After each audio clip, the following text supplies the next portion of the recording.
আসসালামু আলাইকুম, সবাই কেমন আছো? আজকে শেয়ার করব আমড়ার আচার। কিছু আমড়া কেটে নিয়েছিলাম, সেগুলোকে ভালোভাবে ধুয়ে একটু গুঁড়া মরিচ দিয়ে মেখে রেখে দিলাম। কিছু সরিষা আর রসুন নিয়েছি, এখানে রয়েছে তেঁতুলের টক আর পাঁচফোড়নের গুঁড়ো এবং চিলি ফ্লেক্স নিয়েছি। এখানে সরিষা আর রসুনগুলো আমি সুন্দর করে পেস্ট করে নিলাম। আমি একটি কড়াইয়ে প্রথমেই সরিষার তেলে দারুচিনি তেজপাতা দিয়ে পেস্ট করে রাখা সরিষা আর রসুন দিয়ে দিয়েছি, কিন্তু আমি ভিডিও ক্লিপ নিতে ভুলে গিয়েছিলাম। অনেক তাড়াহুড়ার কারণে আমি মাঝে মাঝে এরকম ভুল করে ফেলি। যাই হোক, এখন এগুলোকে একটু সুন্দর করে নেড়েচেড়ে ভেজে নিব।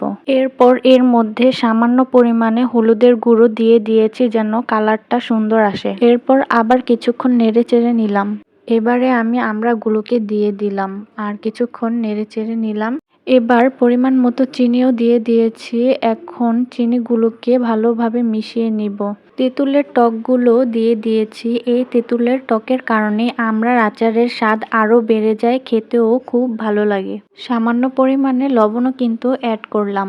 আমি কিন্তু তেঁতুলের পানি দেওয়ার পর একটু সামান্য পানিও অ্যাড করেছি যাতে আমড়াগুলো সিদ্ধ হয়ে যায়। আচারগুলোকে মাঝারি আঁচে রেখে নাড়তে থাকবো। অনবরত না নাড়লে কিন্তু নিচে লেগে যেতে পারে। একেবারে শেষ পর্যায়ে আমি পাঁচফোড়নের মশলাগুলোকে দিয়ে দিয়েছি আর ভালোভাবে নেড়েচেড়ে মিশিয়ে নিচ্ছি।